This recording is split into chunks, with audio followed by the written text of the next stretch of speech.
Hello म safe Saran. अन्त आज हामी चाहिँ बैगनको रेसिपी लिएर आएको छ हो। अन्त यसको बैगनको रेसिपी चाहिँ के हो भने चाहिँ अब यसमा चिकन स्टफ गरेर बनाउने हो। तपाईँहरू अब भिडियोमा बनिरहनु हो, म तपाईँहरूलाई बनाएर देखाउँछु। यो भिडियो चाहिँ नेपालीमा किन बनाएको हो भने चाहिँ यो भिडियो चाहिँ मलाई मेरो साथीले हिन्दीमा बेसी उयो गरे भनेर चाहिँ नेपालीमा बना भनेर भने चाहिँ त्यही लागि चाहिँ यो नेपालीमा बनाएको ल। अब हेर्नुहोस् बैगुन चाहिँ अब हामी यसरी कटिङ गर्छौँ हो। कटिङ गरिसकेर चाहिँ यसलाई चाहिँ हामी एउटै नापमा निकाल्छौँ, ठिक छ। एउटै नापमा निकाल्ने हो, बाइटमा। त्यहाँदेखिको चाहिँ यसलाई यस्तो गरेर सबै मिलाउने हो यसरी। यसलाई चाहिँ यो तरिकाले काट्नुपर्छ। हेर्नुहोस् कटिङ चाहिँ यो तरिकाले गर्नुपर्छ। यसको एउटा फर्मुला पनि छ, तपाईँ अब हेर्नु सक्नुहुन्छ। तपाईँहरूलाई मैले यो देखाइहालेँ हो कटिङ। अब यसको पनि एउटा फर्मुला छ कि अब यसलाई चाहिँ हामी चपस्टिक राखेर बिचमा यसलाई राखेर चाहिँ त्यहाँदेखिको चाहिँ लाइन टु लाइन चिरा हान्ने यसरी, किनकि मुनिसम्म जाँदैन। चपस्टिक राख्यो भने चाहिँ बराबर निक्लिन्छ। हेर्नु सक्नुहुन्छ। म तपाईँहरूलाई काटेर पनि देखाउँछु।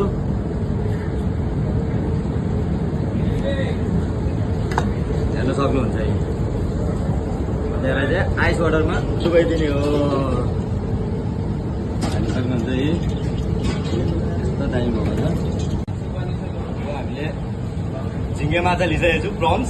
अब यसलाई चाहिँ चप गर्ने हो। त्यसको बादमा चिकनमा मिक्स गर्ने हो। अन्त चाहिँ मिक्स गरेर चाहिँ यो सबै इन्ग्रिडियन्ट्स मिक्समा लगाएर चाहिँ एउटा स्टफिङ बनाएर चाहिँ यो बैगनमा हालेर तपाईँहरूलाई देखाउँछु।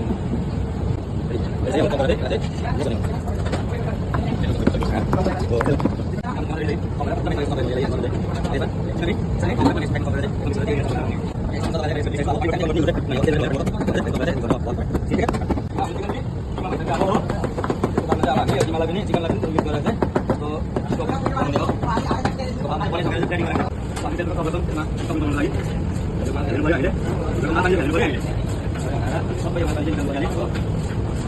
चाहिँ एकदम खाइन्छ पर्यो।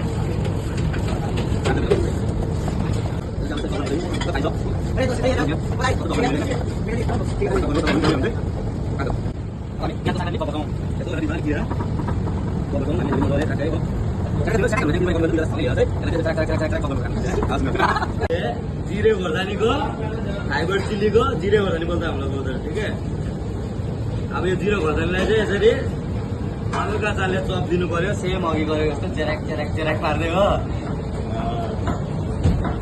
काट्दै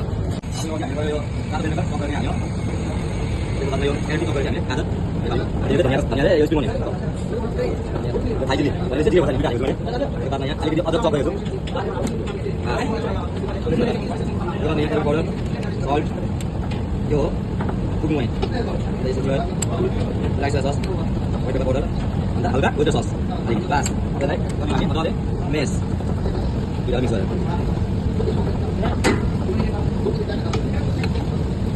हामीले अघि रेडी गरेको माल भइसकिसक्यो। अब रेडी पुरा। अब यसलाई चाहिँ बैगुनको जिरा भित्र हालेर चाहिँ स्टप गरेर चाहिँ त्यहाँदेखिको स्टिम गर्ने हो। लाइनको लाइन भएर चाहिँ स्टिम गर्ने हो। लाइनको लाइन हाल्नु माल्यो बैगुनको माल।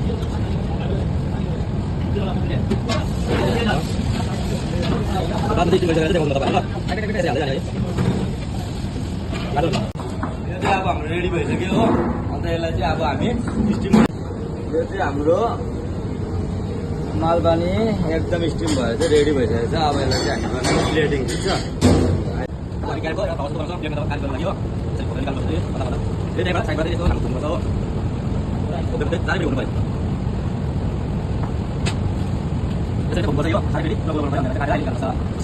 अब हाम्रो पुरा एकदम रेडी भइसकेको छ। यसलाई चाहिँ अब हामी गर्ने हो रेडी, ठिक छ।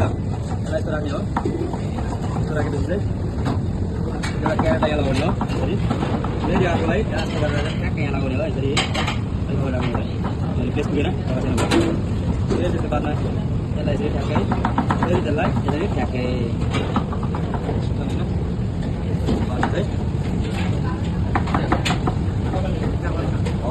डिजाइन क्या होगा रेड उससे इस तरह देंगे इसी तरह से पछाडि जसरी माल पानी हाल्दिनु हामी हो रातो यसको प्लेटै सानो भयो मेन बात चाहिँ यसमा अरू केही बात छैन यसलाई लगाइदिनु यहाँ यसरी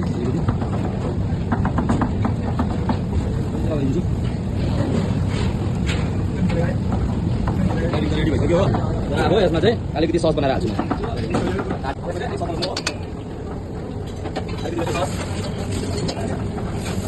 अलिकति सस हो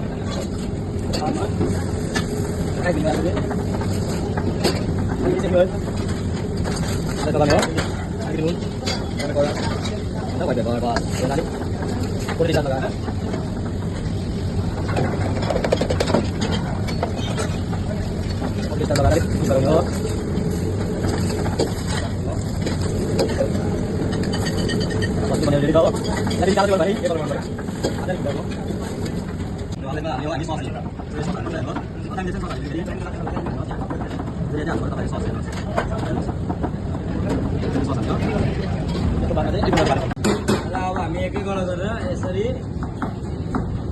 बिटरुटको उयोबाट चाहिँ गार्निस गर्छौँ अन्त देखाउँछु म तपाईँहरूलाई कसरी गार्निस गर्नुपर्ने एउटा यहाँ फ्लावर पनि लगाइदिन्छु फुल लगाइदिन्छु यसमा पनि लगाइदिएँ मैले